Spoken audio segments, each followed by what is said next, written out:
ม่แป้งเห็นเห็ดหนังไก่สวัสดีค่ะทุกคนเห็ดหนังไก่จ้ะสุดแดนี่ค่ะ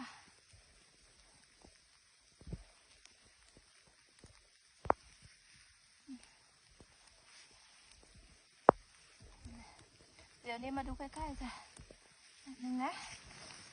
ค่ะเห็ดหนังไก่น่ะ